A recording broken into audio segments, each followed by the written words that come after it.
नमस्कार। देश और दुनिया की महत्वपूर्ण करंट अफेयर न्यूज़ के साथ मैं कुणाल आप सभी का संस्कृति आईएएस यूट्यूब चैनल पर स्वागत करता हूं। चलिए आइए आगे बढ़ते हुए देखते हैं कि आज की इस क्लास में हम किन विषयों पर चर्चा करने वाले हैं। तो यह सभी हमारी आज की करंट अफेयर न्यूज़ है, प्रत्येक महत्वपूर्ण है, इसीलिए हर एक न्यूज़ पर विस्तार से चर्चा की जाएगी। लेकिन उस चर्चा से पहले ज़रूरी है कि मैं आपके साथ एक न्यूज़ साझा करूँ। तो संस्कृति आईएएस ने आप सभी लोगों के लिए सामान्य अध्ययन का एक फाउंडेशन कोर्स शुरू करने का फैसला लिया है। इस फाउंडेशन कोर्स में आपको प्रीलिम्स तथा मेंस दोनों ही कक्षाएं दी जाएंगी। यह जो कोर्स है यह एक हाइब्रिड कोर्स रहने वाला है, यानी कि यदि आप दिल्ली आ सकते हैं तो हमारे साथ ऑफलाइन कोर्सेज में जुड़ सकते हैं, यदि आप दिल्ली नहीं आ सकते तो हमारे साथ ऑनलाइन क्लासेस ले सकते हैं। यह जो कोर्स है यह शुरू हो रहा है 3 अक्टूबर को दोपहर 3 बजे। रजिस्ट्रेशन चालू है, आप सभी लोग अपनी रजिस्ट्रेशन करवा सकते हैं। इसके साथ ही आप सभी लोग यह भी जानते हैं कि संस्कृति आईएएस एक ऐसी संस्था है जहाँ एक नहीं बल्कि हर शिक्षक है श्रेष्ठ।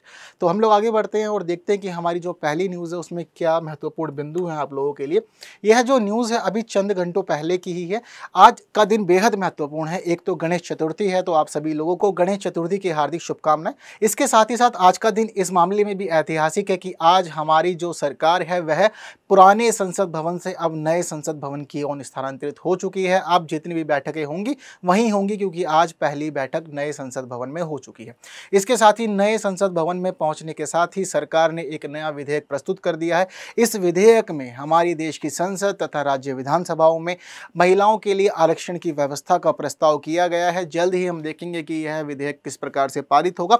लेकिन यहाँ पे एक खास बात देखने वाली यह है कि नरेंद्र मोदी सरकार देश की पहली सरकार नहीं है जो महिलाओं के 33% आरक्षण के लिए किसी प्रस्ताव को पेश कर रही है। इससे पहले भी कई बार अलग अलग प्रधानमंत्रियों के नेतृत्व में सरकारों ने पेश किया था इस प्रकार का प्रस्ताव, लेकिन इस सब के बावजूद वह कभी भी पारित नहीं हो सका था। कभी वह लोकसभा में टूट गया, कभी वह राज्यसभा में विघटित हो गया। तो इस वजह से कभी भी वह प्रस्ताव अधिनियम नहीं बन पाया। लेकिन अब यहाँ पे पूरी संभावनाएं हैं कि यह प्रस्ताव एक अधिनियम का रूप धारण कर लेगा, क्योंकि दोनों ही सदनों में एक अच्छा खासा बहुमत लिए हुए है एनडीए सरकार।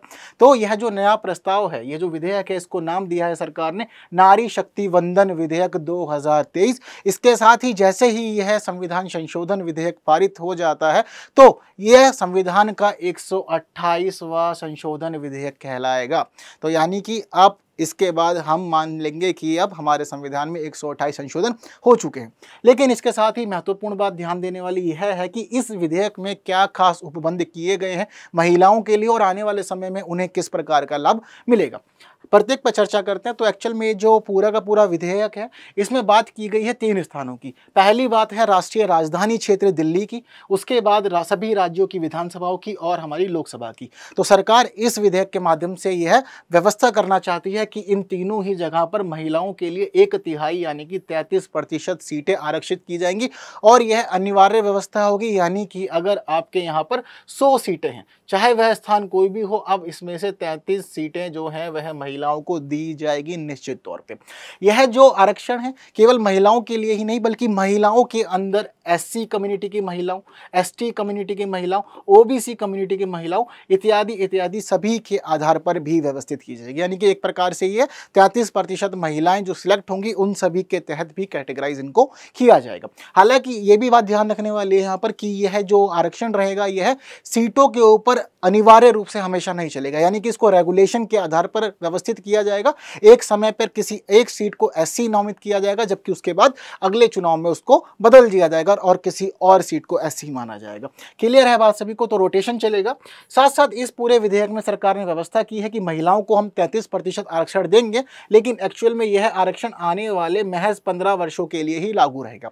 उसके बाद यदि सरकार जो भी उस समय होगी और वह सरकार चाहेगी कि महिलाओं के इस आरक्षण को बढ़ाया जाए, जैसे कि शुरुआत में हुआ था, जो अनुसूचित जाति के लोगों को आरक्षण दिया गया था वह कम समय के लिए था, लेकिन क्या होता है कि उसको 10-10 वर्ष करके लगातार सरकार बढ़ा रही है। ठीक इसी प्रकार हम देख रहे हैं कि अभी महिलाओं के लिए जो आरक्षण है यह 15 वर्षों के लिए, लेकिन 15 वर्षों के बाद जो भी सरकार होगी वह इस प्रकार का ही एक कोई विधेयक प्रस्तुत करेगी संसद में, जिसके बाद वह पारित होगा तो फिर महिलाओं का जो आरक्षण है वह अगले 15 वर्षों के लिए बढ़ा दिया जाएगा या 10 वर्षों के लिए बढ़ा दिया जाएगा, जो भी उस विधेयक में व्यवस्था की जाएगी। क्लियर है बात सभी को? तो आप समझ लीजिएगा कि भाई राष्ट्रीय राजधानी क्षेत्र दिल्ली की विधानसभा में, देश की सभी विधानसभाओं में, इसके अलावा हमारी लोकसभा में सब जगह अब महिलाओं के लिए 33% सीटें आरक्षण हो जाएंगी। उदाहरण के लिए जैसे अभी हम व्यवस्था समझते हैं, जैसे कि हमारी जो लोकसभा है, लोकसभा में अभी वर्तमान में जो महिलाओं की संख्या है आज ही बताई गई थी मेघवा जायसवाल साहब द्वारा, उन्होंने बताया कि अभी वर्तमान में 82 महिलाएं लोकसभा में बैठ रही हैं। यदि यह विधेयक पारित हो जाता है तो उसके बाद अब महिलाओं की संख्या 181 हो जाएगी। यह जो आंकड़ा इन्होंने दिया एक्चुअल में 543 सीट्स के अकॉर्डिंग दिया है। वहीं अगर हम वर्तमान में राज्यसभा की स्थिति देखें तो राज्यसभा में अभी 24 महिलाएं बैठ रही हैं, तो यह संख्या भी बढ़ जाएगी। तो यानी कि दोनों ही स्थानों पर हम देख रहे हैं कि एक अच्छा और महत्वपूर्ण विकास होगा और महिलाओं को हर तरफ अपनी भूमिका निभाने के लिए अलग अलग अवसर इसके माध्यम से प्रदान किए जाएंगे। ठीक है, इसके साथ साथ ही सभी विधानसभाओं में भी ऐसी व्यवस्था हो जाएगी। बट एक्चुअल में ये जो प्रस्ताव आया है, ये जो विधेयक आया है, अगर हम इसमें नाम देखें तो यहाँ पर लिखा हुआ है संविधान संशोधन विधेयक, यानी कि संविधान के किसी ना किसी अंग में तो इसके माध्यम से संशोधन किया ही जाएगा, यह तय है। तो अब आप लोग को यहाँ पर यह भी पता होना चाहिए कि एक्चुअल में यह प्रस्ताव, यह विधेयक संविधान के किस क्षेत्र में, किस अंग में, किस भाग में, किस अनुच्छेद में संशोधन कर रहा है। क्योंकि अगर एग्जाम में पूछ लिया तो भाई आप लोग को बताना पड़ेगा। बता तो तब पाएंगे ना जब पहले आता होगा, पढ़ा समझा होगा। तो मैं आप लोग को यहाँ पर यह बात बता देता हूँ ताकि आप लोग ध्यान रखेंगे कि किस प्रकार से हम लोग इन सभी चीज़ों की व्यवस्था करते हैं। और केवल ऐसा नहीं है कि इसके मामले में है, जो पुरानी व्यवस्था भी चली आ रही थी ना, वो भी उन्हीं अनुच्छेद में है। तो कौन कौन से हैं वह अनुच्छेद जरा समझते हैं। तो देखिए यहाँ पर 4 अनुच्छेदों का प्रयोग किया गया है इस पूरे के पूरे विधेयक में। पहला जो अनुच्छेद है वैसे 239 ए। एक्चुअल में यह जो अनुच्छेद है, यह है अनुच्छेद राष्ट्रीय राजधानी क्षेत्र दिल्ली से संबंधित है। तो अब एक्चुअल में क्या होगा कि इस अनुच्छेद में संशोधन हो जाएगा और इसके अंदर एक बात ऐड कर दी जाएगी कि अब जो भी विधानसभा दिल्ली में स्थापित होगी उसमें महिलाओं की संख्या 33% होना जरूरी है। जैसे कि हम वर्तमान में बात करें तो दिल्ली की विधानसभा में टोटल 70 एमएलए बैठते हैं। क्लियर है बात। इसके साथ ही हम चाहते हैं कि लोकसभा में भी महिलाओं के लिए 33% आरक्षण हो, तो संविधान संशोधन करेंगे हम लोग संविधान के अनुच्छेद 330 ए में। जैसे ही यहाँ संशोधन हो जाएगा, एक बात हम ऐड कर देंगे कि महिलाओं के लिए अब 33% आरक्षण का होना अनिवार्य है। यह जो आरक्षण की व्यवस्था है ना, एक्चुअल में सिर्फ लोकसभा के स्तर पर ही नहीं लागू होगी, बल्कि यह पूरी की पूरी व्यवस्था चुनाव के स्तर से शुरू हो जाएगी।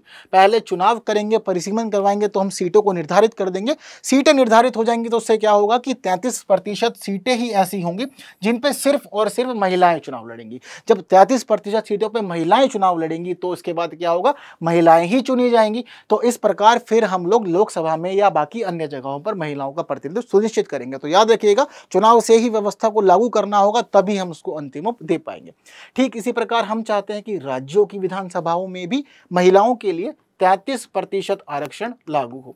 तो क्या करना है, हमें संविधान के अनुच्छेद 332 ए को संशोधित करना पड़ेगा। संशोधित करते हुए एक क्लॉज ऐड कर देंगे जो कि 33% आरक्षण से संबंधित होगा। क्लियर है बात। तो यह तीनों स्थान जो है, यह तीनों अनुच्छेद हमें बता रहे हैं कि कहां कहां पे संशोधन से किस जगह की व्यवस्था बदल जाएगी, कहां पे आरक्षण लागू होगा। साथ साथ ही यहां पर एक और संशोधन होगा, वह संशोधन होगा संविधान के अनुच्छेद 334 ए में। क्यों होगा यह संशोधन? क्योंकि अब क्या है कि हम चाहते हैं कि हमारी जो व्यवस्था है, जो हमारी विधानसभाएं हैं, संसद है, अब वहां पर यह जो आरक्षण लागू होगा वहां जरूरी है कि यहाँ पर जो उल्लेख है वह किया जाए। यहाँ पर हम उल्लेख करेंगे कि आरक्षण जो है 15 वर्षों के लिए ही लागू होगा। और आपको ये भी बात ध्यान रखनी है कि हमारे देश में जो भी हमने SC वाला रिजर्वेशन किया हुआ है, ST वाला किया हुआ, इत्यादि इत्यादि जो भी आरक्षण की व्यवस्था हमने करी हुई है, चाहे कोई 10 वर्षों के लिए, 15 वर्षों के लिए, उन सबका उल्लेख भी 334 ए में ही किया गया है। तो SC ST बाकी आरक्षण के साथ साथ अब वहां पर महिला आरक्षण को भी हम लोग शामिल कर देंगे, लिख देंगे और साथ साथ लिखेंगे कि 15 वर्षों के लिए है। लेकिन अगर 15 वर्ष के बाद जो सरकार है वह चाहती है कि दोबारा से इसको रिन्यू करे, तो विधेयक लाइए और उसके बाद इसको आप फिर व्यवस्था में बनाए रखिए। क्लियर है बात। यह चारों अनुच्छेद बेहद महत्वपूर्ण है और मिलान के रूप में या किसी और रूप में आपसे बातचीत की जा सकती है एग्जामिनेशन में, जहां आपको बताना जरूरी है हर एक बात। क्लियर है। तो यह सारी की सारी बात जो है, यह बात सारी इस पूरे प्रस्ताव की, इस पूरे विधेयक की है कि कहां कहां संशोधन कर रहा है, संशोधन के बाद क्या क्या प्रावधान होंगे, भारतीय व्यवस्था कैसे बदल जाएगी। साथ ही आप लोग को यहाँ पर यह भी ध्यान रखना है कि अब महिलाओं की बेहद महत्वपूर्ण भूमिका होने वाली है हमारे देश की सरकार चलाने में। लेकिन क्या नरेंद्र मोदी सरकार पहली ऐसी सरकार है जो महिलाओं की तरफ झुक रही है, महिलाओं के बारे में सोच रही है? क्या लगता है आप लोग को? तो एक्चुअल में मैं आपको बता देना चाहता हूँ कि यह पहली सरकार नहीं है जो महिलाओं के बारे में सोच रही है। एक्चुअल में लंबे समय से अलग अलग सरकारें प्रयास कर रही थी कि इस प्रकार की व्यवस्था हो, लेकिन व्यवस्था को पूरी तरह से लागू करने के लिए जरूरी है कि आप संसद में बहुमत प्राप्त कर लें। तो क्या हुआ था कि जब वह सरकार इस तरह के प्रस्ताव को ला रही थी संसद में, तो या तो वह लोकसभा में विघटित हो जा रहा था या फिर राज्यसभा में विघटित हो जा रहा था, तो इस वजह से वह पूरी तरह से लागू नहीं हो पाया था। कहां कहां प्रयास हुए, कौन कौन था इसमें शामिल, तो देखिए व्यवस्था शुरू हो जाती है राजीव गांधी सरकार के काल से। 1989 में सबसे पहले इन्होंने सोचा कि महिलाओं के लिए आरक्षण की व्यवस्था होनी चाहिए, लेकिन अभी हम लोग नए कुछ ही समय हुआ था हम लोग को अभी आजाद हुए, तो ऐसी स्थिति में महिलाएं हमारी बहुत अधिक सजग नहीं थी, जागरूक नहीं थी, व्यवस्था को नहीं समझती थी। इन्होंने व्यवस्था करी कि हम चाहते हैं कि ग्रामीण और शहरी स्थानीय निकायों में महिलाओं के लिए 1/3 आरक्षण हो। तो यहां पर क्या हुआ कि इन्होंने चाहते हुए इन्होंने प्रस्ताव पेश किया, लेकिन स्थानीय स्वशासन के स्तर का था, इसमें संसद या विधानसभा की बात नहीं की गई थी। क्या हुआ कि जो विधेयक था वह विधेयक आया, लोकसभा में पारित हो गया, लेकिन राज्यसभा में आकर के वह फेल हो गया, विघटित हो गया, और लोकसभा की जो ये सरकार थी वह टूट गई, जिस वजह से अंतिम रूप यह नहीं ले पाया था। क्लियर है बात, पहला प्रस्ताव विफल। उसके बाद क्या होता है कि 1992 में और 1993 में 73वां और 74वां संविधान संशोधन हो जाता है, स्थानीय निकायों के लिए ही किया गया था। ठीक है, तो क्या होता है कि इस समय प्रधानमंत्री थे पीवी नरसिम्हा राव। इनकी किस्मत बेहद अच्छी रही, क्यों? क्योंकि जिस समय यह ग्रामीण निकायों में और शहरी निकायों में आरक्षण के लिए विधेयक को लेकर के आए, यह विधेयक पूरी तरह से पारित भी हो गया, और महिलाओं के लिए दोनों ही जगह पर, चाहे शहरी स्तर हो चाहे ग्रामीण स्तर हो, वहां पर स्थानीय निकायों में 33% आरक्षण की व्यवस्था हो गई। पूरे देश में समान रूप से लागू हुई थी यह व्यवस्था। अब क्या होता था कि यहाँ पर इन लोगों ने जो सोचा था, यह सोचा था छोटे लेवल पे, स्थानीय स्वशासन के क्षेत्र पे लोगों ने सोचा था। अब क्या हुआ, सरकार ने सोचा कि छोटे स्तर पे काम हो गया, क्यों ना अब ऊपर के स्तर पे ध्यान दिया जाए, और विधानसभा होता था देश की संसद में अब हम लोग कोशिश करें कि महिलाओं के लिए इस प्रकार की आरक्षण की व्यवस्था हो। ठीक है, तो जो पहला प्रस्ताव था इसके लिए वह लेकर के आए थे HD देवगौड़ा। कब लाए थे? 1996 में लाए थे, और उस समय जो प्रस्ताव लाए थे वह था 81वां संविधान संशोधन विधेयक लाए। अच्छी बात है, लेकिन क्या हुआ था कि यह विधेयक विफल हो गया, पूरी तरह से पारित नहीं हुआ। यह पहला प्रयास था हमारी संसद में और राज्य विधानसभाओं में महिलाओं को आरक्षण दिलाने का, विफल हो गया। ठीक है, विफल होने के बाद क्या हुआ कि यह जो व्यवस्था थी यह 11वीं लोकसभा में हुई थी। फिर इसके बाद 12वीं लोकसभा में आए थे अटल बिहारी वाजपेयी साहब, तो उन्होंने भी सेम प्रस्ताव किया। उनको भी अच्छा लगा कि महिलाओं के लिए तो ऐसा होना चाहिए, बट वो भी जो प्रस्ताव लेकर के आए वह प्रस्ताव विफल हुआ। और अटल बिहारी वाजपेयी साहब ऐसे थे कि वो माने नहीं। उन्होंने क्या करा, जब वो 98 में सरकार में आए थे तब तो प्रयास किया ही किया, 1999 में जब दोबारा सरकार बनाई उस समय इन्होंने 3 बार प्रयास किया।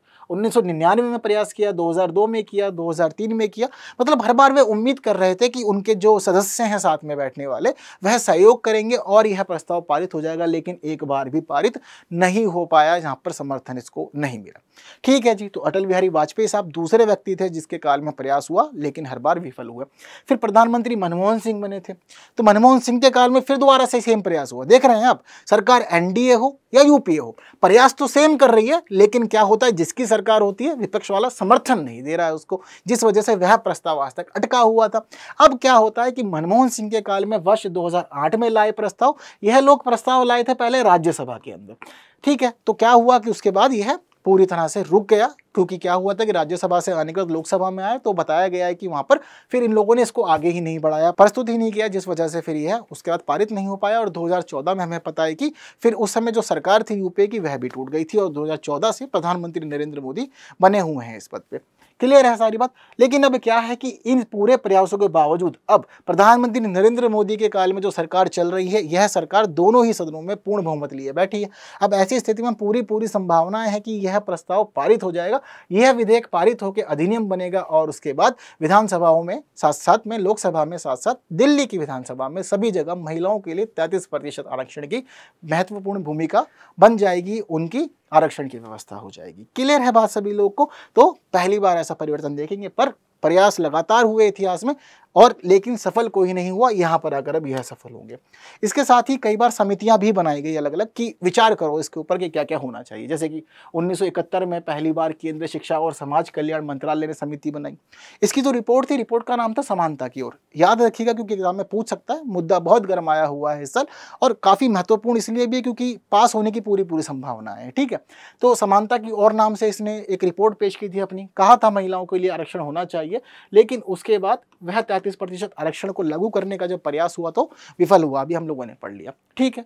तो 1987 में भी क्या हुआ, एक 14 सदस्यीय समिति बनाई गई जिसकी अध्यक्षता कर रहे थे केंद्रीय मंत्री मार्गरेट अल्वा। क्या हुआ, सुझाव वगैरह इन्होंने भी दिया, बट कुछ भी काम ठीक से नहीं हो पाया। हालांकि इसकी वजह से ही पता लगता है कि स्थानीय स्वशासन वाले स्तर पर व्यवस्था लागू हुई थी महिलाओं के आरक्षण के लिए। वर्ष 2013 में फिर एक बार समिति बनाई गई थी महिला एवं बाल विकास मंत्रालय के तहत, लेकिन जो समिति बनी उसने कहा कि 50% आरक्षण होना चाहिए महिलाओं के लिए, यानी कि पुरुष और महिला दोनों की बराबर भूमिका होनी चाहिए, सदन कोई भी हो।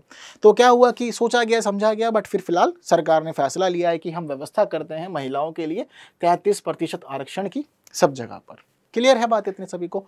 अब इतनी बात क्लियर है तो मुझे नहीं लगता कि आप लोग को कोई यहाँ पर परेशानी होनी चाहिए, और बेहद महत्वपूर्ण है यह पूरी न्यूज़ आप लोग के लिए, अच्छे खासे प्रश्न बनाती है, और मुझे लगता है कि आने वाले समय में आप लोग को यहाँ से कई एग्जाम में प्रश्न देखने को मिलेंगे। तो जितना भी बेस्ट था मैंने समझाने का पूरा प्रयास किया। अब आप लोगों ने अच्छे से सेशन समझा है, ये आपको साबित करना है। कैसे करेंगे साबित? तो देखिए, आप लोग को इस प्रश्न का जवाब देना होगा। एक साधारण सा प्रश्न आपके स्क्रीन पर लाए गए, जितना कुछ समझ लिया है ना, उसके बाद यह प्रश्न बहुत ही अधिक सरल हो जाता है। चलिए हम लोग बढ़ते हैं अब हमारी दूसरी न्यूज़ की तरफ, क्योंकि यह भी बेहद महत्वपूर्ण न्यूज़ है आज के कंटेक्स्ट में। क्योंकि मैं आपको लोग पहले बता चुका था, कल भी हम लोगों ने सेम बात करी थी कि अभी वर्तमान में सऊदी अरबिया में क्या हो रहा है कि जो यूनेस्को की समिति है उसकी बैठक चल रही है, और यूनेस्को की जो यह विश्व धरोहर समिति बैठक करके रोज अलग अलग निर्णय ले रही है। कब तक निर्णय लेगी? तो 10 सितंबर को इनकी बैठक शुरू हुई थी, बातचीत सत्र जो था वो चल रहा था। 25 सितंबर तक सेशन चलने वाला है, तो हर दिन नया काम। जैसे कि अभी हमने पढ़ा था कि शांति निकेतन को शामिल किया गया है वर्ल्ड हेरिटेज साइट्स के रूप में। तो उसके साथ साथ ही अब दूसरी न्यूज़ यह भी आई है कि होयसल में जो पवित्र मंदिरों का एक समूह था उसको भी अब यूनेस्को ने दर्जा दे दिया है विश्व विरासत स्थल का। तो अब ऐसी स्थिति में ज़रूरी हो गया कि हम समझें कि एक्चुअल में ये होयसल के पवित्र मंदिरों का समूह क्या है, इसकी खास बात है, और क्यों यूनेस्को का ध्यान इस तरफ इतना आकर्षित हुआ कि उसने अंततः शामिल कर लिया इसे विश्व विरासत स्थल की सूची में। ठीक है, तो एक्चुअल में यहाँ पर ध्यान देने वाली बात अब यह भी है कि भारत का यह 42वां स्थान है, क्योंकि 41वां जो था वह शांति निकेतन था। यह भारत का 42वां स्थान है। इसके साथ साथ ही यह कहाँ पर है? कर्नाटक में है। क्लियर है बात? अब समझते हैं इससे संबंधित अन्य बातों को। ठीक है, तो ये फोटो जो आप लोग की स्क्रीन पर है ना, ये वही मंदिर है जिसकी हम लोग बात कर रहे हैं। इन्हीं मंदिरों को शामिल किया। इतने सुंदर सुंदर मंदिर है ना, जिस समय ये आर्टिकल वगैरह तैयार हो रहे थे मैं इन तस्वीरों को देख रहा था, मेरा बड़ा मन कर रहा था कि कायदे से ना अभी निकल जाना चाहिए घूमने के लिए। इतनी अच्छी जगह है, और भारत में इतनी अच्छी अच्छी जगह है, इतना सभ्यता संस्कृति में अलग अलग चीज़ें समाई हुई है ना कि हम लोग नहीं देख पाते पूरी तरह से, बट कोशिश करनी चाहिए जितना अधिक देख पाए। तो समझते हैं इससे संबंधित महत्वपूर्ण बातों को। तो ये जो पवित्र मंदिरों का समूह है, यह समूह 3 मंदिरों का है। इसमें 3 मंदिर शामिल है, और तीनों मंदिरों को ही ग्रुप के रूप में स्थान दे दिया गया है यूनेस्को की वर्ल्ड हेरिटेज साइट लिस्ट में। कौन कौन से हैं मंदिर? नाम याद रखिएगा क्योंकि पूछ सकता है। जैसे कि चन्नकेश्वर मंदिर है, कहाँ पे? कर्नाटक के वेलूर में। होयसलेश्वर मंदिर है हेली बिंदु में। इसके अलावा के तीसरा मंदिर जो है वह केशव मंदिर है सोमनाथपुरा में। तो तीनों मंदिरों का नाम याद रखना है। हालांकि यह जो समूह है मंदिरों का, यह नया चर्चाओं में नहीं आया यूनेस्को के मामले में, क्योंकि यह मंदिर अप्रैल 2014 से यूनेस्को की टेंटेटिव लिस्ट में था, जिसको हम लोग अस्थायी सूची कहते हैं। जनरली 1 साल तक रखा जाता है। 1 साल रखने के बाद उसको मुख्य सूची में स्थान दे दिया जाता है, बट काफ़ी लंबा समय लगा इस सूची से इसको निकलने में और मुख्य सूची में अपना स्थान बनाने में। क्लियर है बात? लेकिन अब इसको स्थान क्यों दिया गया है? क्योंकि जनवरी 2022 में भारत सरकार की तरफ से एक प्रस्ताव भेजा गया था यूनेस्को की चयन समिति को। कहा था कि समझो, देखो, जानो, इतना महत्वपूर्ण जगह है और इतने अच्छे मंदिर, आप फिर भी इस तरफ ध्यान नहीं दे रहे, उनको शामिल नहीं कर रहे हैं विश्व धरोहर स्थल सूची में। तो फिर विजिट हुई, इनके जो विशेषज्ञ है टीम आई पूरी की पूरी, उन्होंने देखा और वास्तव में उनको लगा कि हाँ, है बहुत अच्छी बात इसके अंदर, ये बेहद महत्वपूर्ण स्थल है और होना चाहिए वर्ल्ड हेरिटेज साइट लिस्ट के अंदर। फिर बाद में अब इन्होंने अंतिम निर्णय दिया है और शामिल कर लिया है इसको। ठीक है, तो ज़रूरी है हम लोग जाने कि इस पूरी प्रक्रिया के बाद कि होयसल मंदिर क्या है, क्या इन मंदिरों की विशेषताएं, यूनेस्को ने शामिल किया तो क्या बताया इसके बारे में कि हम क्यों शामिल कर रहे हैं। तो देखिए, पहली बात हम लोग करते हैं होयसल साम्राज्य की, क्योंकि होयसल मंदिर जो थे यह होयसल साम्राज्य के राजाओं के द्वारा बनवाए गए थे। होयसल साम्राज्य जो था, इसने दक्षिण भारत में 10वीं से 14वीं शताब्दी तक शासन किया था। इसने जिस क्षेत्र में शासन किया था उस समय तो उसको होयसल साम्राज्य के रूप में ही जाना जाता था, लेकिन वह जो स्थान था वह आज का आधुनिक कर्नाटक हुआ करता था। तो उस समय इसकी जो प्राचीन राजधानी थी, यानी कि इन्होंने जो पहली राजधानी बनाई अपनी, वह बनाई बेलूर। और हमेशा ऐसी होता है कि जहां पर कोई भी शासक अपनी राजधानी बनाता है, वह चाहता है कि उसकी राजधानी इतनी अच्छी हो कि बाकियों से उसको खास महत्व प्राप्त हो। तो इसी वजह से अब इनकी राजधानी वेल्लूर थी। इन्होंने यहाँ पर अलग अलग बेहद खूबसूरत मंदिर बना, लेकिन बाद में फिर थोड़ा वेल्लूर से इनका मन हटा तो उन्होंने अपनी दूसरी राजधानी बनाई, जिसको हैली बिंदु कहते हैं। हालांकि उस समय इसको द्वार समूह के रूप में भी जाना जाता था। तो दोनों ही जगह पर खास ये मंदिर देखने को मिलते हैं, और जिन मंदिरों की हम बात कर रहे हैं उनमें से एक मंदिर बेलूर और दूसरा मंदिर द्वार समूह में ही है। बात क्लियर है इतने सभी लोग को? तो यह तीनों मंदिर आने वाले एग्जाम में आपसे कहीं भी पूछे जा सकते हैं, जिसको आपको सरलता से जवाब दे देना, क्योंकि आप लोग पढ़ समझ जान तो रहे ही हैं। ठीक है, कुछ बातें समझते हैं कि मंदिरों की विशेषताएं क्या है। जब भारत ने प्रस्ताव भेजा तो किन विशेषताओं को उस समय वहां पे मार्क किया था, इसके साथ ही जिस समय यहाँ के विजिट हुई इनके एक्सपर्ट्स की, तो उन्होंने किन किन चीजों पर ध्यान दिया। तो देखिए, ये जो मंदिर है इनका निर्माण कार्य 12वीं से 13वीं शताब्दी के दौरान किया गया था। उस समय इन मंदिरों को इस प्रकार से बनाया गया था कि इसमें भारत की विभिन्न मंदिर शैलियों को शामिल कर लिया गया था। जनरली हम लोग क्या होता है कि जब कभी भी आर्ट एंड कल्चर पढ़ते हैं तो पता लगता है कि नागर शैली थी, द्रविड़ शैली थी, बेसर शैली थी। इसके अलावा इनमें कुछ क्षेत्रीय शैलियां भी अलग अलग पाई जाती हैं, जिसमें कुछ कुछ विविधताएं हुआ करती थी मुख्य शैली से। तो क्या हुआ कि इन मंदिरों को बनाने वाले जो वास्तुकार थे वो इतने ज्यादा अच्छे एक्सपर्ट थे ना कि उन्होंने पूरे भारत में भ्रमण किया, सभी मंदिरों को जाना, समझा, देखा, उनके विशेषताओं को नोट डाउन किया, और हर एक मंदिर से, हर एक शैली से थोड़ी थोड़ी थोड़ी थोड़ी विशेषताओं को लिया, विशेषताओं को मिला करके होयसल के ये मंदिर बना दिए। यूनेस्को ने खुद भी ये बात मानी है और अपनी वेबसाइट पे इस समय नोट डाउन किया है। साथ साथ ही उन्होंने ट्वीट करते हुए बताया कि यह मंदिर इस मामले में विशेष है कि इनमें भूमिजा शैली, नागर शैली, कल्याणी चालुक्य शैली, द्रविड़ शैली सबकी ही भूमिका मिलती है। हालांकि दक्षिण भारत का मंदिर है तो मुख्य रूप से द्रविड़ कहलाना चाहिए, पर द्रविड़ नहीं कहलाता क्योंकि पूरे भारत की अलग अलग शैलियों का समावेश इसके अंदर है। इसके साथ ही इन मंदिरों की खास बात यह भी है कि इनमें हिंदू महाकाव्यों, जितने भी महाकाव्य हैं सभी की हम लोग बात कर रहे हैं, सभी हिंदू महाकाव्यों और पुराणों की जो कहानियां होती हैं उन कहानियों को भी दर्शाया गया है। मूर्तियां बनाई गई हैं, उनकी स्थितियों को प्रस्तुत किया गया है। कहीं पे दिख रहा है कि तीर चला रहे हैं, कहीं दिख रहा है किसी आकृति में कि हवन किया जा रहा है, किसी आकृति में दिखाया जा रहा है कि कैसे देवताओं को संरक्षित किया जा रहा है। हर एक चीज इस मंदिर की दीवार पर हम देख सकते हैं, अलग अलग आकृति हर एक बात बता रही है उन महाकाव्यों की और सामाजिक जीवन को निरूपित कर रही है। तो इसको देखना अपने आप में बेहद खास है कि उस समय के लोग इतना अच्छा काम कर सकते थे, तो वास्तव में डिजर्व करते हैं ये है इस लिस्ट में होना। इतना जानने के बाद आप सभी लोगों के लिए यह भी जरूरी है कि आपको पता हो कि एक्चुअल में अब भारत की यूनेस्को के अंदर क्या स्थिति हो गई है, क्योंकि लगातार हम देख रहे हैं कि नए नए स्थल अब भारत के शामिल होते जा रहे हैं। तो क्या महत्व है अब भारत का यूनेस्को के अंदर? तो देखिए, कुल स्थानों की संख्या 42 हो गई है, क्योंकि 42वां स्थान तो होयसल के मंदिरों का यह समूह है। अगर हम यहाँ पर देखें कि 42 स्थल किस किस तरह से कैटेगराइज किए हुए हैं, तो वर्तमान में जो 34 स्थल हैं भारत के, उन्हें यूनेस्को ने टैग दिया हुआ है सांस्कृतिक श्रेणी का, यानी कि कल्चरल साइट्स हैं वे। इसके अलावा 7 स्थल यूनेस्को में ऐसे हैं भारत के जिनको प्राकृतिक श्रेणी में शामिल किया गया, नेचुरल साइट्स हैं वो। और केवल एकमात्र स्थल ऐसा है भारत का जिसको यूनेस्को ने मिश्रित संपत्ति माना है, यानी कि वह कहता है कि यह सांस्कृतिक भी है, इसके साथ साथ ही यह प्राकृतिक भी है। तो कौन सा है वह क्षेत्र? तो वह है कंचनजंगा राष्ट्रीय उद्यान। याद रखिएगा, यह बेहद खास इंपॉर्टेंट है, रेयर है, इसलिए पूछा जा सकता है। तो इस प्रकार 42 जो स्थल हैं वह कैटेगराइज हम लोग करते हैं। क्लियर है? तो वर्तमान में अब भारत जो है वह साइट्स के मामले में यूनेस्को में छठा देश हो गया है। ठीक है, यानी कि भारत की सबसे ज्यादा साइट है कि वह छठा देश बन गया है। भारत से ऊपर जिनकी साइट है, यानी कि भारत से अधिक जिन देशों की साइट इस लिस्ट में शामिल है, उसमें नाम शामिल है इटली, स्पेन, जर्मनी, चाइना और फ्रांस का। इनका कल्चर भी काफ़ी अच्छा है, पूरी की पूरी सिटीज़ इनकी जो है वह शामिल हैं इन स्थलों में, तो इसीलिए इनकी संख्या थोड़ी ज़्यादा है भारत से। बट जल्द ही जिस तरह से हम लोग शामिल हो रहे हैं, ओवरटेक करते चलेंगे, पहले फ्रांस को, फिर चाइना को, फिर धीरे धीरे हम लोग यहाँ पर अव्वल हो जाएंगे। और हमारी सांस्कृतिक विविधता इतनी अच्छी है ना कि कोई बराबरी नहीं कर सकता हमसे। कितना अच्छा था भारत का इतिहास जो आज भी हम लोग देखते हैं। क्लियर है बात सारी सभी लोगों को? तो देखिए ना, हमारा इतिहास ही तो है कि आज हमारी जो सरकार है वह पुराने संसद भवन से नए संसद भवन गई। हमारे प्रधानमंत्री ने बता भी दिया कि जो पुराना संसद भवन है व्यर्थ नहीं जाएगा, मर्यादा बनी रहेगी, और इस भवन को आने वाले समय में हमेशा हमेशा ही संविधान भवन के रूप में जाना जाएगा। क्या बात है, कितनी बेहद अच्छी बात है ये भी इनकी। यह कल्चर है भारत का, हर एक चीज़ को हम लोग खास बना देते हैं अपने आप धीरे धीरे करते हुए। ठीक है ना? तो काम भी इस प्रकार से होते हैं कि वह स्थान अपने आप खास हो जाता है। ठीक है, तो ऐसे ही यूनेस्को में अब भारत का स्थान है, यह भी खास हो गया। ठीक है, अगर हम स्थिति समझते हैं कर्नाटक की, तो कर्नाटक से पता लगता है कि कर्नाटक में शामिल होने वाला यह तीसरा सांस्कृतिक स्थल है मंदिरों का समूह। इससे पहले जो सांस्कृतिक साइट शामिल है उनमें नाम है हम्पी का और पट्टाडकल का। पट्टाडकल में भी मंदिर है। ठीक है, तो हम्पी विजयनगर साम्राज्य की राजधानी, तो इस मामले में महत्वपूर्ण है और सांस्कृतिक स्थल के रूप में शामिल है। इसके अलावा कर्नाटक के पश्चिमी घाट को भी शामिल किया गया है इस सूची में, तो इसीलिए उसको भी स्थान दिया गया है। तो यानी कि ये पहले हम देखते हैं तो 3 साइट, एक 2 जो है इसमें कल्चरल, एक नेचुरल, और अब टोटल ये है तो देखें तो चौथी है। वहीं अगर हम कल्चरल में देखें तो तीसरी साइड है। क्लियर है इतनी बात। बट भारत से यह सब काम कौन कर रहा है, क्योंकि भारत में कोई ना कोई तो होगा ना, आपको पता होना चाहिए, जिसकी वजह से रिकमेंडेशंस जा रहे हैं यूनेस्को के पास में, और यूनेस्को विचार कर रहा है भारत के इन स्थलों पे। तो भारत में एक जो संस्था है उसका नाम है Indian national trust for art and culture heritage. ठीक है, शॉर्ट में इसको इंटैक्ट कहा जाता है। यह भारत की वह संस्था है जो भारत की धरोहर को संरक्षित करने के लिए प्रतिबद्ध है। इसकी स्थापना ही इसी वजह से की गई थी 1984 में।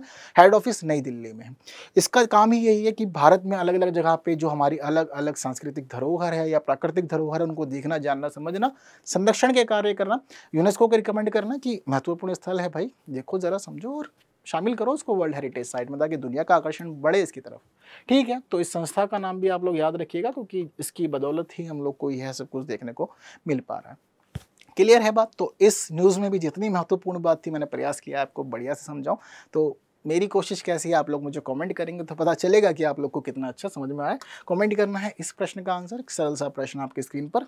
बढ़ते इसके साथ हमारी तीसरी न्यूज़ पे, बीमा सुगम की बात कर लेते हैं, क्योंकि जो हमारी बीमा संबंधित महत्वपूर्ण नियामक संस्था है जिसको हम लोग IRDAI कहते हैं, भारतीय बीमा विनियामक और विकास प्राधिकरण, इसने अभी एक स्टेटमेंट दिया, कहा कि हम बीमा सुगम के प्लेटफॉर्म को विकसित करने के लिए एक संचालन समिति का गठन करने वाले हैं। संचालन समिति के गठन के बाद हम इसके लिए जो मुख्य सेवा प्रदाता होगा उसको भी नियुक्त करेंगे। तो इस वजह से अब यह चर्चाओं में आए, तो थोड़ा सा बीमा सुगम को जान देते हैं, क्योंकि आने वाले समय में आप सबके जीवन में इससे काफ़ी परिवर्तन होंगे। ठीक है, तो अब यह जो निकाय बनाया है इन्होंने, जो समिति बनाई है, यह समिति बीमा सुगम पोर्टल से संबंधित निर्णय लेने के लिए अब महत्वपूर्ण शीर्ष निकाय बन गया है। यह जो निर्णय लेगा उसके अकॉर्डिंग ही सारे के सारे काम होंगे। बट एक्चुअल में क्या हुआ है कि 3 बार ऐसा हो चुका है कि बीमा सुगम को लागू करने के प्रयास विफल हो गए हैं। एक लंबा समय, कब, वर्ष 2022 में घोषणा की थी इसकी कि हम बीमा सुगम पोर्टल को लाएंगे, लेकिन उसके बाद से 3 बार से इसकी लॉन्चिंग डिले हो गई है। तो अब उम्मीद की जा रही है कि वर्ष 2024 में यह लागू हो सकता है सभी लोगों के लिए, और भारत के लोगों को बहुत लाभ होगा इससे। तो क्या बता रहे हैं कि वर्ष 2022 में तो इसकी घोषणा की गई थी, उस समय इसकी अपेक्षा की जा रही थी कि जनवरी 2023 तक इसको पूरी तरह से हम लोग लागू कर पाएंगे। बट किसी ना किसी अटकलों में रहा, लागू नहीं हो पाया। चलो कोई बात नहीं, फिर कह दिया कि 1 अगस्त तक आप रुक जाइए, स्थगित कर दिया। तो उम्मीद हुई कि ठीक है 1 अगस्त को लागू होगा, बट अभी तक यह लागू नहीं हो पाया है, रुका हुआ है, लंबित है। उम्मीद अब यही है कि जिस तरह से कार्यवाही हो रही है, अब इन्होंने समिति बनाई है, उसके बाद निर्णय लिए जाएंगे, सेवा प्रदाता नियुक्त होगा, तो जून 2024 तक इसको हम लोग पूरी तरह से लागू कर पाएंगे, इसकी अपेक्षा। बट क्यों चाहते हैं हम लोग उसको लागू करना, क्या होने वाले हैं इसके लाभ? तो देखिए, ये जो बीमा सुगम है एक्चुअल में ऑनलाइन बीमा प्लेटफॉर्म होने वाला है। अभी क्या होता है, किसी को बाइक का इंश्योरेंस करवाना है, किसी को हेल्थ इंश्योरेंस करवाना है, किसी को लाइफ इंश्योरेंस करवाना है, तो अलग अलग कंपनी देखते हैं, अलग अलग वेबसाइट्स पे विजिट करते हैं। तो ये कह रहे हैं कि परेशान नहीं होना, आप आइए बीमा सुगम पोर्टल पे, उसके बाद आप अपनी एक आईडी बनाइए, आप हर तरह का जो भी आप इंश्योरेंस लेंगे वो आपकी उस आईडी में सेव हो जाएगा। दूसरी महत्वपूर्ण बात यह है कि आपको भारत में जितनी भी संस्थाएं हैं इंश्योरेंस करने वाली, हर एक की जो भी पॉलिसी होगी वो पॉलिसी आपको उसी प्लेटफॉर्म पे मिल जाएगी, यानी कि आपको भटकना नहीं पड़ेगा, हर एक की पॉलिसी वहीं होगी। आप वहीं कंपेयर करेंगे, अपनी आवश्यकता के अनुसार, ज़रूरतों के अनुसार अपनी पॉलिसी चूज़ करेंगे।